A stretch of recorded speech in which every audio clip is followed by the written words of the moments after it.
Chapter 10. Anne's Apology. Marilla said nothing to Matthew about the affair that evening, but when Anne proved still refractory the next morning, an explanation had to be made to account for her absence from the breakfast table. Marilla told Matthew the whole story, taking pains to impress him with a due sense of the enormity of Anne's behavior. "It's a good thing Rachel Lynde got a calling down, she's a meddlesome old gossip," was Matthew's consolatory rejoinder. "Matthew Cuthbert, I'm astonished at you. You know that Anne's behavior was dreadful, and yet you take her part. I suppose you'll be saying next thing that she oughtn't to be punished at all." "Well, now, no, not exactly," said Matthew uneasily. "I reckon she ought to be punished a little. But don't be too hard on her, Marilla. Recollect, she hasn't ever had anyone to teach her right. You're going to give her something to eat, aren't you?" "When did you ever hear of me starving people into good behavior?" demanded Marilla indignantly. "She'll have her meals regular, and I'll carry them up to her myself. But she'll stay up there until she's willing to apologize to Mrs. Lynde, and that's final, Matthew." Breakfast, dinner, and supper were very silent meals, for Anne still remained obdurate. After each meal, Marilla carried a well-filled tray to the east gable and brought it down later on, not noticeably depleted. Matthew eyed its last descent with a troubled eye. Hadn't eaten anything at all? When Marilla went out that evening to bring the cows from the back pasture, Matthew, who had been hanging about the barns and watching, slipped into the house with the air of a burglar and crept upstairs. As a general thing, Matthew gravitated between the kitchen and the little bedroom off the hall where he slept. Once in a while he ventured uncomfortably into the parlor or sitting room when the minister came to tea. But he had never been upstairs in his own house since the spring he helped Marilla paper the spare bedroom, and that was 4 years ago. He tiptoed along the hall and stood for several minutes outside the door of the east gable before he summoned courage to tap on it with his fingers and then opened the door to peep in. Anne was sitting on the yellow chair by the window gazing mournfully out into the garden. Very small and unhappy she looked, and Matthew's heart smote him. He softly closed the door and tiptoed over to her. "And," he whispered as if afraid of being overheard, "how are you making it, Anne?" and smiled wanly. "Pretty well. I imagine a good deal, and that helps to pass the time. Of course it's rather lonesome, but then I may as well get used to that." Anne smiled again, bravely facing the long years of solitary imprisonment before her. Matthew recollected that he must say what he had come to say without loss of time, lest Marilla return prematurely. "Well now, and don't you think you'd better do it and have it over with?" he whispered. "It'll have to be done sooner or later, you know, for Marilla's a dreadful determined woman, dreadful determined, Anne. Do it right off, I say, and have it over." "Do you mean apologize to Mrs. Lynde?" "Yes, apologize, that's the very word," said Matthew eagerly. "Just smooth it over, so to speak.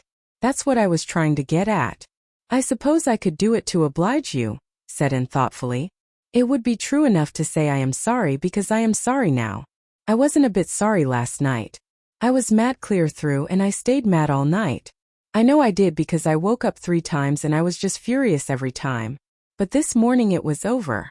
I wasn't in a temper anymore. And it left a dreadful sort of goneness too. I felt so ashamed of myself. But I just couldn't think of going and telling Mrs. Lynde so. It would be so humiliating. I made up my mind I'd stay shut up here forever rather than do that. But still, I'd do anything for you, if you really want me to." "Well now of course I do. It's terrible lonesome downstairs without you. Just go and smooth things over. That's a good girl." "Very well," said Anne resignedly. "I'll tell Marilla as soon as she comes in that I've repented." That's right, Anne. But don't tell Marilla I said anything about it. She might think I was putting my oar in. And I promised not to do that. Wild horses won't drag the secret from me," promised Anne solemnly. How would wild horses drag a secret from a person anyhow? But Matthew was gone, scared at his own success. He fled hastily to the remotest corner of the horse pasture lest Marilla should suspect what he had been up to. Marilla herself, upon her return to the house, was agreeably surprised to hear a plaintive voice calling, "Marilla," over the banisters. "Well," she said, going into the hall. "I'm sorry I lost my temper and said rude things, and I'm willing to go and tell Mrs. Lynde so." "Very well. Marilla's crispness gave no sign of her relief. She had been wondering what under the canopy she should do if Anne did not give in. "I'll take you down after milking." Accordingly, after milking, behold Marilla and Anne, walking down the lane, the former erect and triumphant, the latter drooping and dejected. But halfway down, Anne's dejection vanished as if by enchantment. She lifted her head and stepped lightly along, her eyes fixed on the sunset sky and an air of subdued exhilaration about her. Marilla beheld the change disapprovingly. This was no meek penitence such as it behooved her to take into the presence of the offended Mrs. Lynde.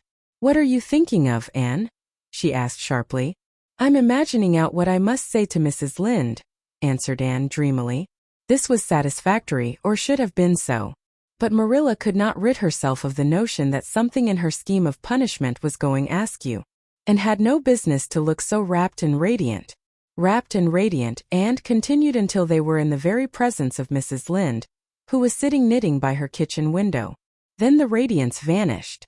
Mournful penitence appeared on every feature.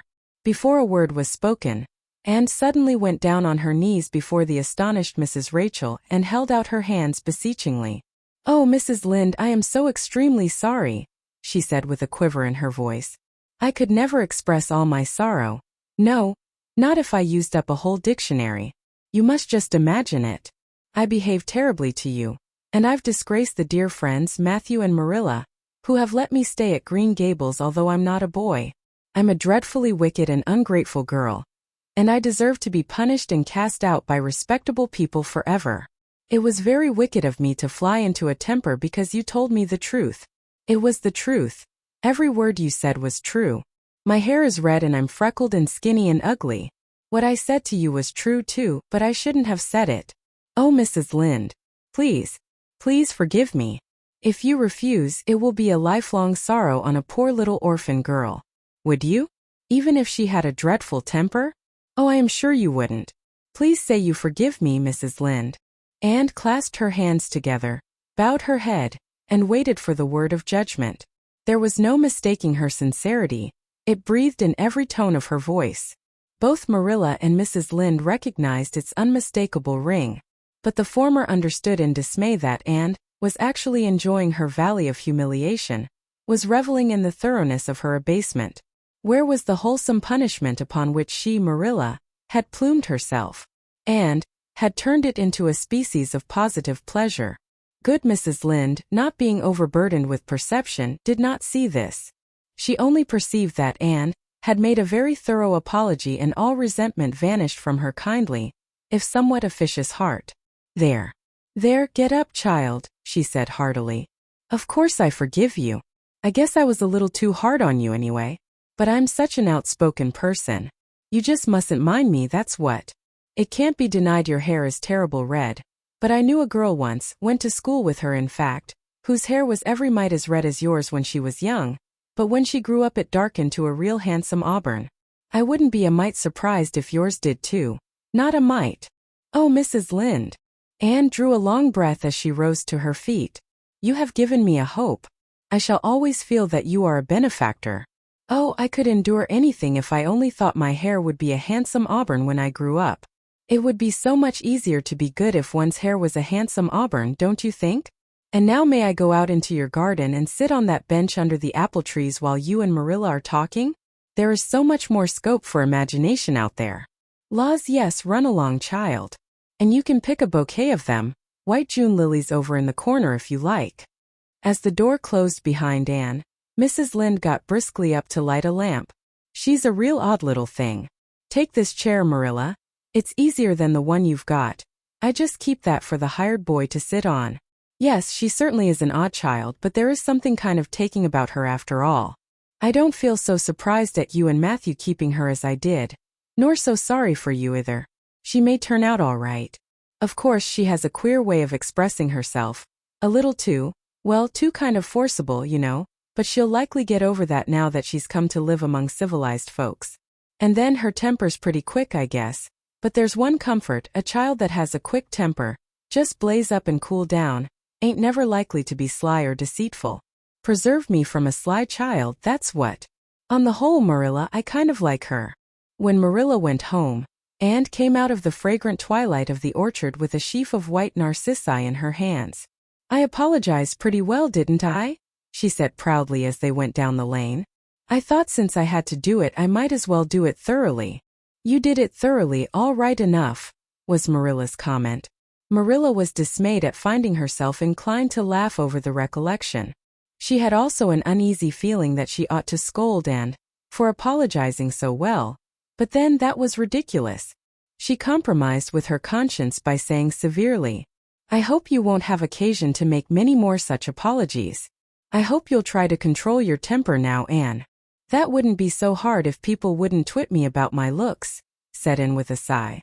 "I don't get cross about other things, but I'm so tired of being twit about my hair, and it just makes me boil right over.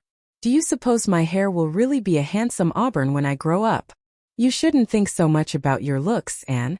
I'm afraid you are a very vain little girl." "How can I be vain when I know I'm homely?"